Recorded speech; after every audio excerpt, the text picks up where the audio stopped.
Surprise. Please. Yan ito sa kante para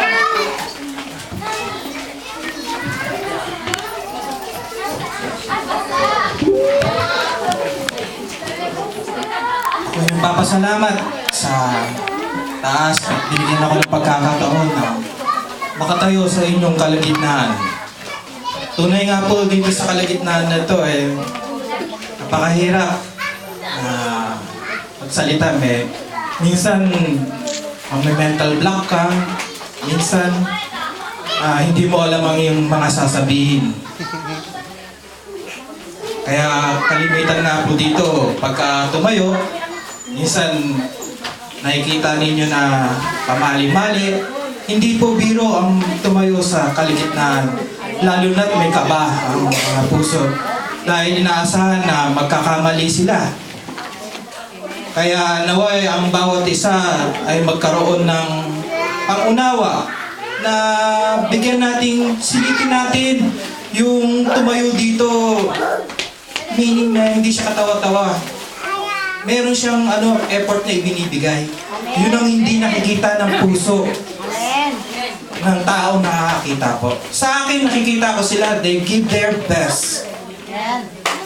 Honestly, hindi nyo nakikita yun, pero in my heart, hindi ko sila nakikita, pero nakikita ko sometimes na magsasalita sila dito. Parang, nanimunay. Parang, baliwala lang. Parang nonsense.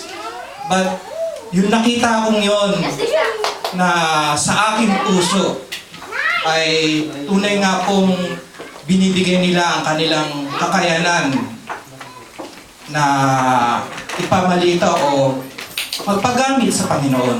Amen. Ngayon, may bibigay akong isang verse na, 2 verse lang naman po, dahil hindi naman karawan ng ama ko ngayon, bibigyan ko ng verse. Bigyan natin ng kaliwanagan ang bawat isa. Na tunay nga po sa mundong ito, nababalot ng kadiliman ang puso ng tao. Maging ang mundo nito, kahit saan man tayo mapunta, ay tunay nga pong may kadiliman.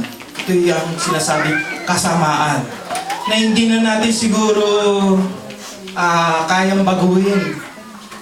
2011 na sabihin kong ito yung nagkaroon ng malakas na lindol na huwag kayong tumingin sa inyong kaliwa, huwag kayong tumingin sa inyong kanan. Tingnan nyo yung kaligitnaan. Parang walang pagbabago.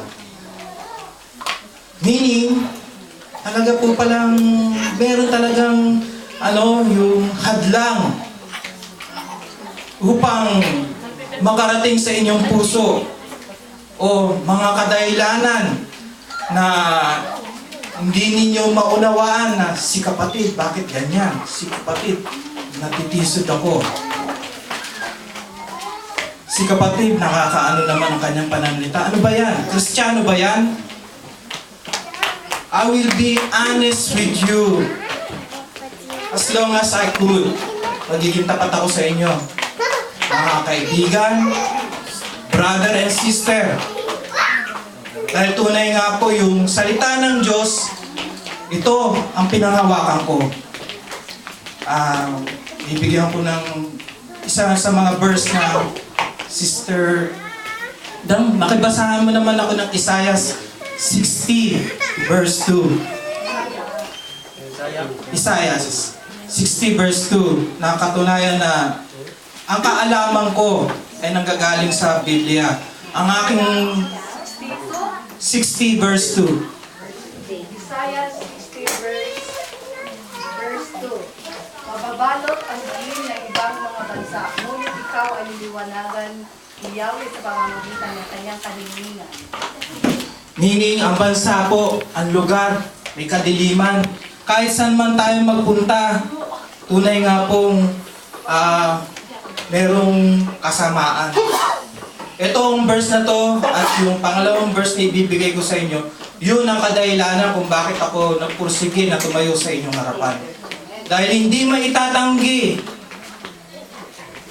ng aking pagkatao na katotohanan ng sinasabi ng Panginoon na yung verse ng ginamit ko to sa mga Philippians, sister lang isa pa, Philippians 2:15, na ito ang aking nagpursige sa akin upang manindigan sa liwanag. Dahil ang liwanag, ito ang salita ng Panginoon Diyos. Philippians 2:15. So that you may become blameless and pure children of God without fault in corrupt and depraved generation in which you shine like a stars in the universe. Yun.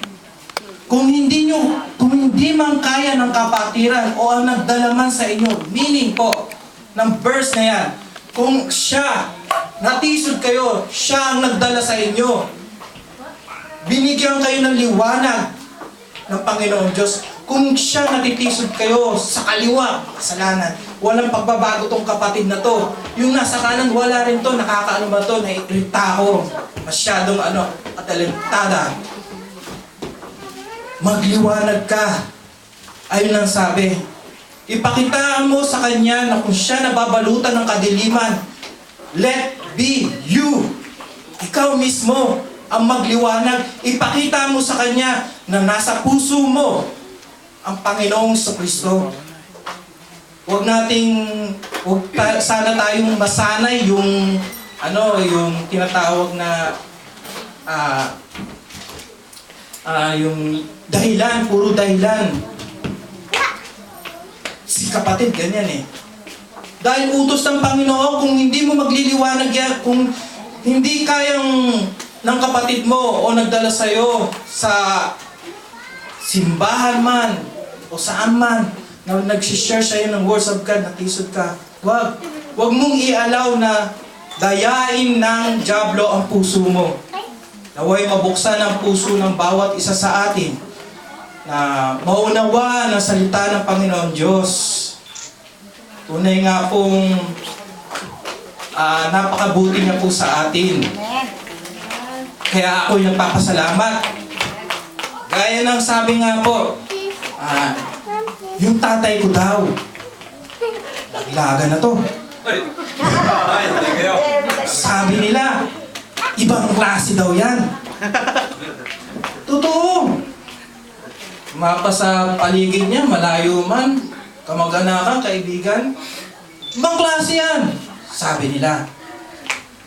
Sasang-ayunan ko din sila, ibang klase siya.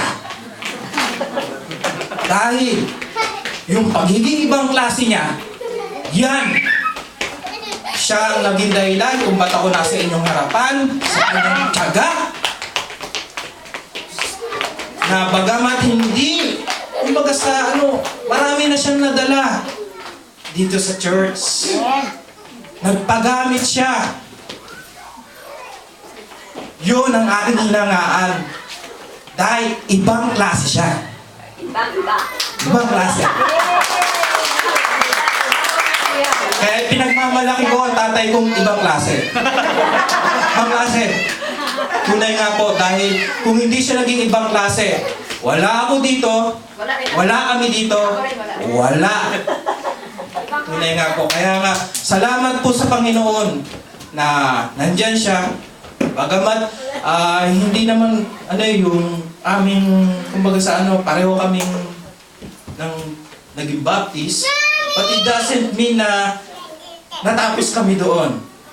Meron kami mga exchange of idea, lalong-lalo na sa Biblia. Pero tunay nga po sa awa tulong ng Panginoon, nagpapasalamat ako, nagagamit pa rin siya ng Panginoon na nakapagdala siya. Kaya nga sabi ko nga ganun, yung mga taong umusga sa kanya na ganyan siya, ganito. Pagka mahal mo ang tao, you will do your best. Unawain nyo. Dahil kasi hindi naman puro kasamaan nasa kanya eh. May kabutihan siya.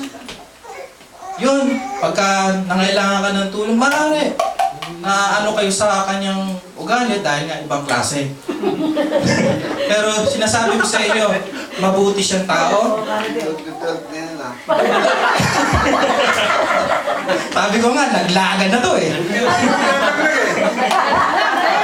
Pero sabi ko nga ganon, bagamat naging kabiroan ko siya, naging, kumbaga sa binigyan niya ako ng katalinuhan, naging supportive siya sa akin, maging sa pamilya ko, maging sa mga nasa mga kaibigan or kamag-anakan man. Amen.